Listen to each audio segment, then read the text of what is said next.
Hello there, my name is Rebecca Machelli and this is Coffee First. I have had the privilege of speaking to a number of artists on numerous interactions, and in all those instances, the same grievance kept popping up. Che, our music doesn't get airplay on the radio. My guest today is no stranger to the broadcasting and entertainment scene. She's one half of the Down and Up podcast, a beloved radio personality I'm very sure you have heard on 104.1 Power FM. She's a gospel radio and event DJ, plus a very passionate advocate for sounds that shape the gospel landscape of our nation. We'll be talking the origin of her passion for DJing, her big break into radio, the Ugandan gospel tracks you absolutely need to have on your playlist right now. The dynamic DJ Hush is on the Coffee First table. Thank you so much for joining the Coffee First table, DJ Hush. Now, just before we jump into the conversation, I usually have an icebreaker with my guests. 3 questions, and you give me an answer that's supposed to correspond with the question. Okay, All right. let's try this. Okay, let's go. Question number 1, coffee or tea? Can I say both? Am I allowed to say both? You're Tea. allowed to say both. Okay, tea. Tea, but like the sweeter kinds, not the strange green tea. What? Yeah, like I like flavors. But if I was to do coffee, it needs to be the easygoing one. So no espressos, nothing like that. We can do a No caramel super latte. dark, We can hard do black coffee. no. I Yeah. hear you. Okay, question number 2. One artist you would listen to on repeat every day for the rest of your life. Yo, do you know how tough this is for a DJ? So, okay, I'll say this. Can I give you 3 for 3 different moods? Absolutely, please. Or does it have to be one? Great. Okay. So, Brooke Ligerwood, if I just had to pick one artist whose music I can listen to while I pray, or whose music is supposed to be like a spiritual pick me up, like just something to give your spirit a boost. And then, yay. Crazy. Okay, you know what? Let's go with Brooke. Maybe as the conversation goes, I'll keep adding. I'll keep Okay. adding because I feel like I'm going to get in trouble. No, it's all good. We'll go with that. Question number 3. This is the third and the final question. DJ Hush, if it was Okay. not radio or DJing, what would have been your dream career? Acting. I would be an actress. I would be a full-time Are you actress serious, Hush? who I promise. This is I'm so crazy. serious. Yeah, I would be a full-time actress who has like do you know it's Better Together? The thing with the ladies where they have a Yes. conversation. Yeah. So really it would be that. Those would be the 2 things, like acting full time, and then my hobby would be like talking about God with like women and encouraging each other, creating a safe space for ladies, and like where we talk about like family and what. Yeah. That's That's so crazy. And that's amazing because I I don't think know. you're too far off Yeah. from actually being Yeah. able to start that. So, I mean, they say God gives us the desires of our heart. So, press Hey. in. You never know. You Yeah, never know. I'm ready, Lord. Your servant is Absolutely. ready. Okay, you're officially welcome to the Coffee Fast table now. And, even with what you just said, talking about your dream career, I want us to talk about your DJing journey and your journey in media, specifically radio. I want you to take me back to the beginning of that journey. What is it that really sparked your passion for music, and how did you get your big break into getting into radio? I know this is going to sound a very Travis Greenish answer because he keeps saying music chose him. But I also feel like DJing chose me because I'm very passionate about music. And I always felt like that person who wants to walk up to you and say, hey, I have a playlist I think you'd like because I heard you like this artist and this one. And I know a couple of others who might go well with those artists, right? So I'd always be that person. Even at like parties, I'll be the one who walks up. Is like, oh, can I pick the music? Can I be the one deciding what song plays now and then? And like, then later it became, can I have the aux? The aux cable came later in cars. So along the way, I just realized, this thing is kind of pointing to the turntables, the controllers. I might as well, go that direction. But then, a fun fact, my brother is a DJ. So watching him rehearse growing up, was a thing that I eventually noticed also had a way in which it pushed me in that direction. My dad also, when I was still little, used to have this what are they called? Like a PA system. So he used to hire things out and he had all these records. Generally, when I think about it, I was surrounded by music. So I feel like it chose me. I didn't choose it. But then, because my brother was a DJ, he had a lot of DJ friends. And I ended up being friends with a number of them really early. So when they saw my love for music, they would let me, play around with their things, fidget with this and that. And eventually, I actually started to be mentored by the one, the only, the famous DJ Peruz. If you know that name without having to Google, your age is showing.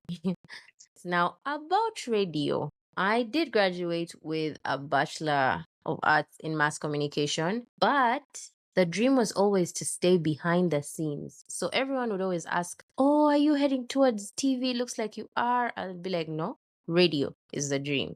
And why? Because I always thought I'll do audio production, all the back end things, and maybe be a voiceover artist and do the stuff that never gets you seen, but you're doing the thing you like. So one evening while I'm an intern at Power FM where I still work right now, someone wasn't able to make it for a show. And because I had been an intern for probably 3 months, they're like, you know what? I think, yeah, you go fill up the spot. We need to do it. There's this thing we do when it comes to like Women's Day where the guys do a full day, the ladies do a whole day. So there was a lady who wasn't able to make it for her particular slot. They're like, yeah, you're here. It's the ladies' day. Just come through. It was an hour show.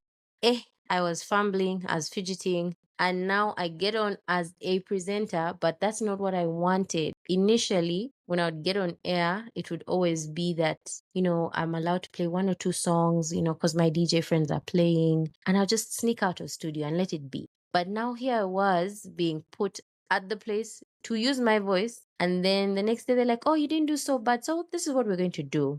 We're going to try you out on our show. It's a DJ show. So you're going to be playing my music and also talking. Eh, stress. I was hyperventilating, but I guess as they say, the rest is history because turns out the night went well and then a couple more nights kept coming like that. And that's how I made it onto radio by sheer accident. Pieces just fell into place and yeah. That's absolutely crazy, but we're not complaining. Talking about radio, and I know you have been in a position where you have been given the leeway to receive different artists' music, to be able to decide which music actually gets a certain amount of airplay. And this, I believe, might help an aspiring artist out there. What criteria is used when you're selecting the music that's suitable for airplay on radio? I'll speak as Hash, and also because of the experience that I have is directly related to ParaFM, because different radio stations consider different things. I've come to learn that over time. For one, length, the length of a song, that I think should be the easier part of things, especially if you're not doing, say, the worship type of music, because those are the songs that have been allowed somehow. The song starts to get good at like the 6th minute, right?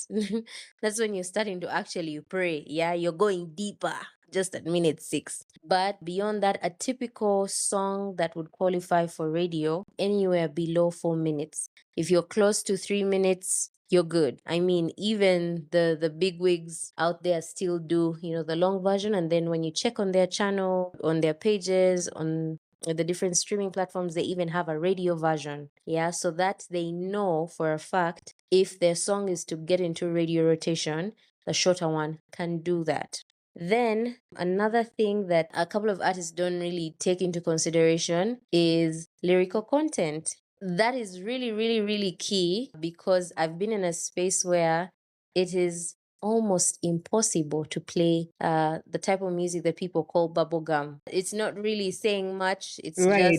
it's catchy, it rhymes, it flows, it gives you a feel good thing, but you didn't pick anything from it. And lyrical content doesn't necessarily translate to the song having to be in English because we are African, we are Ugandan with over 50 something tribes in this country.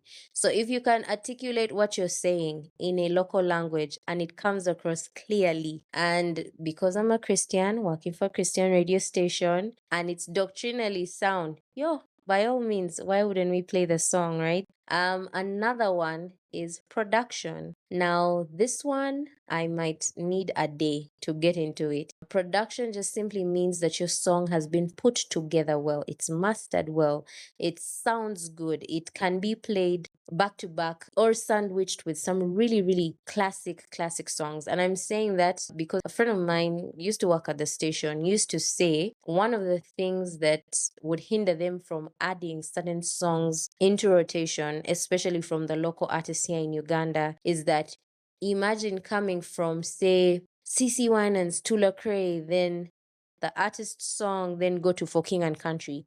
The sandwich there needs to make sense. It shouldn't be that you've played this amazing song, then you play the Ugandan song, and then it seems like you've done the Ugandan artist a disservice because you can't put a great song, a not so great song together and not give the audience a thing of, yay, now who is this person? And finally, there's a particular audience for different kinds of music. Knowing the radio station or the person that you're approaching to play your music will help you because there's a scene for my peeps in Uganda. You know what Kadongo Kamu is, yeah? There's an audience for that, right? So if you're submitting a song to a DJ who mostly plays reggae and you submit a Kadongo Kamu song, what are the chances they'll play it? If you're submitting a techno song to a DJ who plays dancehall, really the mismatch is there, the question, or it gives a bit of clarity. Yes, it actually does. I'm not a stranger to the radio scene. And of course, I've been in those spaces, gospel artists, gospel producers. And of course, they've been situations where people grumble. You people don't play our music. You only play established artists. You don't play our music. You don't support new artists. And so, I wanted to ask you, you as DJ Hash, Wanange, what did you do to new artists? Sivana, you don't want to play their music and all of this. But I just want to hear from your perspective, how do you balance playing established gospel hits, but at the same time selecting and introducing new and emerging artists to your listeners? And also, even as a DJ and also as a radio presenter, how is it that artists can help you or even partner with professionals in the industry, with media personalities, to be able to help them support the growth of local music? So, for one, I feel like in the current generation that we're in, it's starting to seem easier for the new guys to get onto the scene. Whether or not they will remain is a whole different thing. So, why I say that is we have the likes of TikTok. I know that you've also listened to songs where you know the verse, but you know nothing about what the chorus is until on a random day the song plays entirely by the roadside, and you're like, oh, that's the song. That's where that clip is from. That keeps on going on and on and on. And for some artists, it will be just that one song that will come on the scene, and then you never know if the artist is still there or not. So how do I balance out getting some new artists on rotation while, the big wigs are still around? For one, some of the new artists have actually figured out some of the codes. I mean, some of these guys are out there collaborating with the big wigs. So on the Ugandan scene, I'll try and speak on the African continent and Uganda especially. So if you are new and have a connection with, say, Chimera or Kupi Bly, make a collaboration, there is no way you're not going to draw attention to yourself like that. But now someone could be saying, but how do you even get to guys like that? I like to encourage people to put in the work. Many times you get discovered because of the work, not even because you've over pushed and what.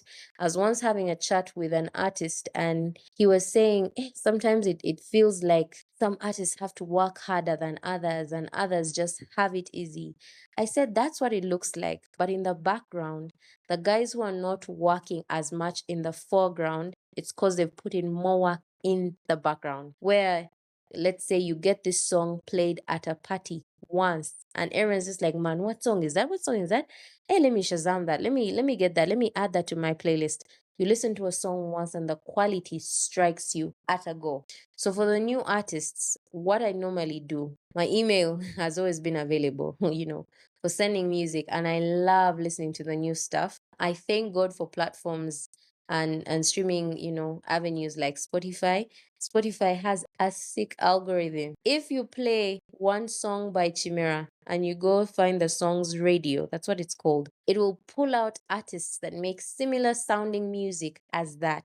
Now, even the new guys are in that, because Spotify will not necessarily say new, old, no. It will just be saying gospel, Christian, Ugandan, sounds a bit like Chimera. Ah, there you go. Nigerian sounds a bit like Chimera. South African, like, create like a whole list of people.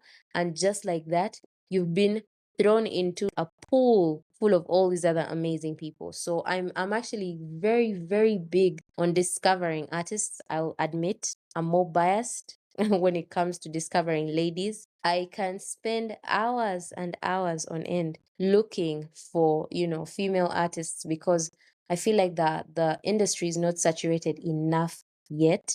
So it's really it really, really, really bothers me. So I'm always searching. Every Friday when new music drops, the first things I'm looking out for, is there a lady? Is there a new person? Like I said, position yourself well. If you have access to the bigger guys, collaborate. Collaborations take us so far ahead. I mean, these guys have gone before us, made the mistakes, so they know what to do, how to write. They might have access to better writers than you have, or they know the good producers. Collaborate with them. It will be easy to discover you when there's collaboration in that regard. I love what's happening on the Nigerian scene. The likes of Limo Blaze, Cold Out Music, and Endless Ocean, they're always plugging each other. It's crazy. I'm always just like, can you guys do a masterclass in the art of working together as an industry? Because when a new guy is coming out, you see Limo Blaze saying, oh, check out my brother, this one. That's actually how I've discovered a lot of the new artists in the Nigerian scene. So if we could pick that up, even in Uganda, definitely work for us. But like I said, put in the work, work, work, work, work, grind, write, study your Bible, because if you're a Christian artist, you should not be writing anything other than what is doctrinally sound. We shouldn't just be writing anything to get away with it. That's really deep because you've really dropped a number of gems, some of which have really touched me and touched a chord in my heart. The first one is when you spoke about the longevity of artists in the industry, where you have a phenomenon of like supernovas, like a shooting star that appears once, gives you like one hit, two hits, and then disappears. There's an artist Yeah. who hurts me so much in the Ugandan gospel scene. His name is Ronnie Semuju.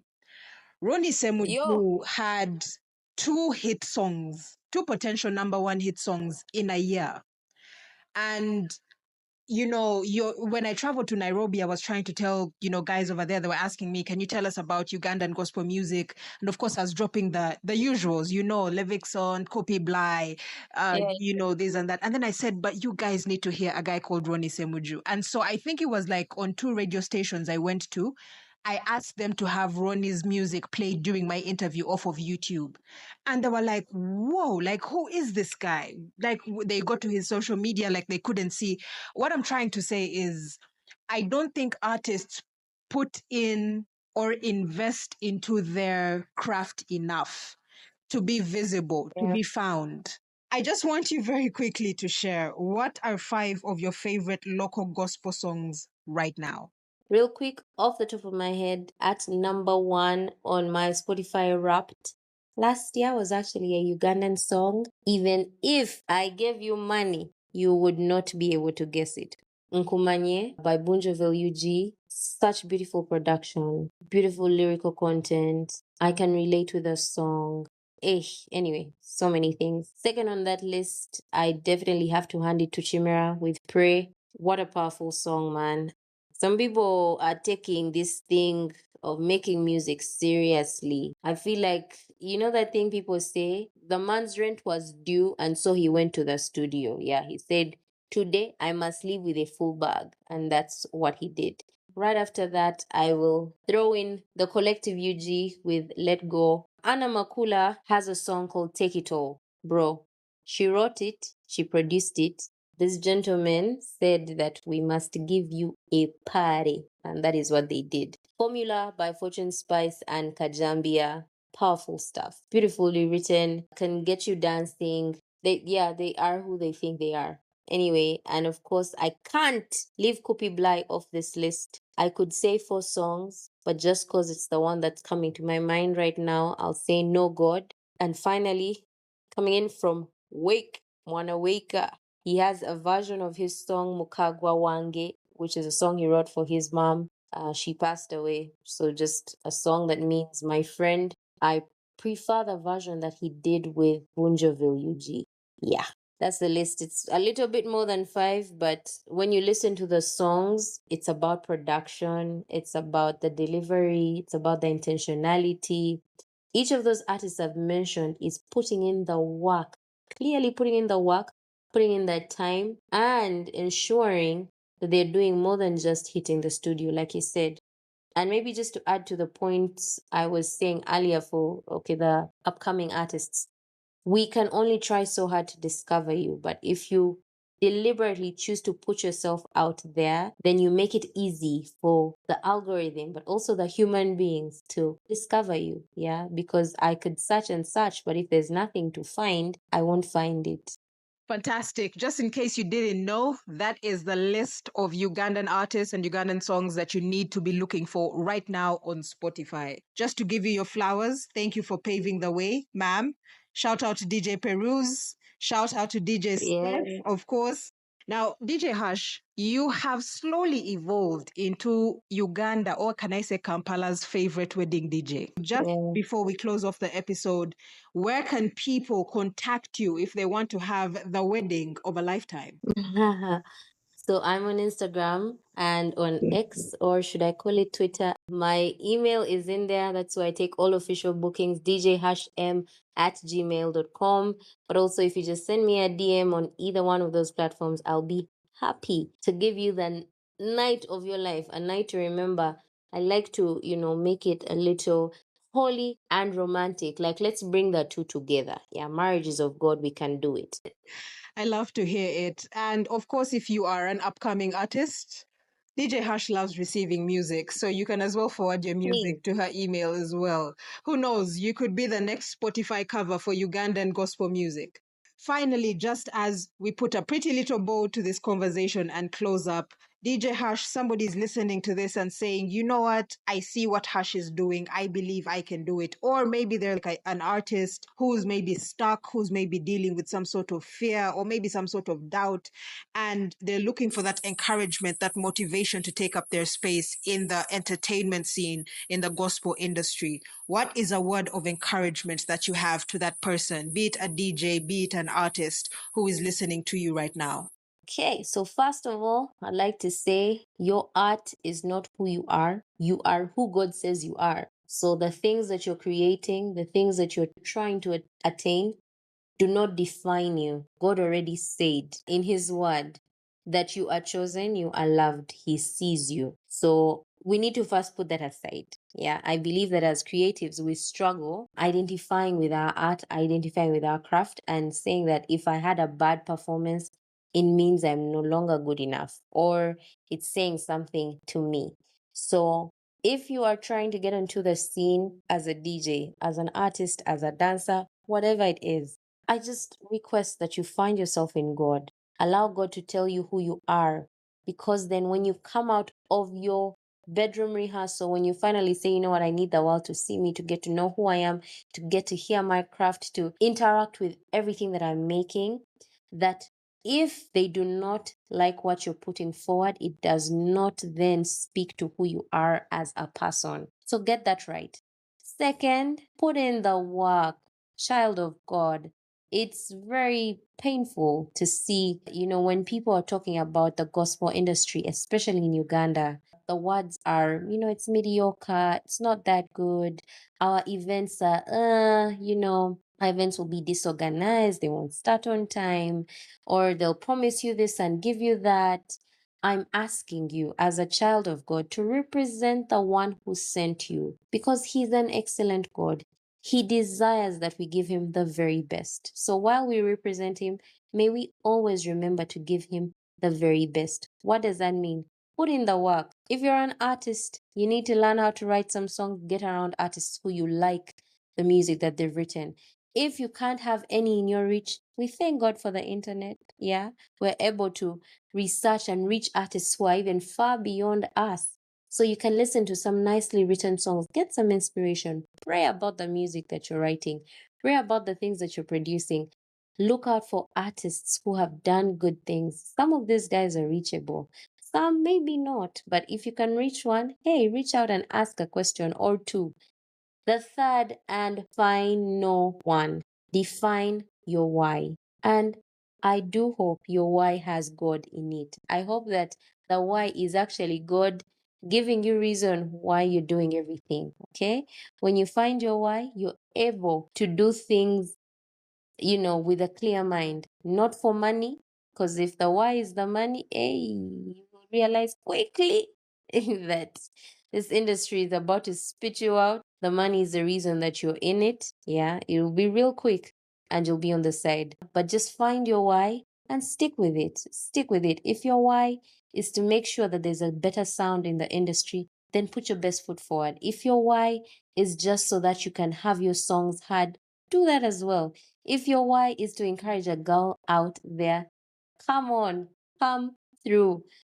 Just those three things I believe will definitely make a world of a difference for someone. Thank you so much, DJ Hush. Statistically speaking, about 70% of the Ugandan population still uses radio as their primary medium for information and entertainment. Even with the digital age upon us, visibility, visibility, visibility. There is work that needs to be done to get your work and your art to the person that you have intended for it to reach. Put in the work, build those relationships, and understand the power of not just the airwaves, but also the algorithms as well. Above all, in the wise words of DJ Hush, remember that you are not your craft. You are who God says you are. That's it for this episode. See you next time. Thank you for listening to this episode of Coffee First. I'd like to hear from you. If anything stood out to you during this episode, please go ahead and leave a comment. You can also catch up with all episodes on AfriPods, YouTube, Spotify, and Apple Podcasts.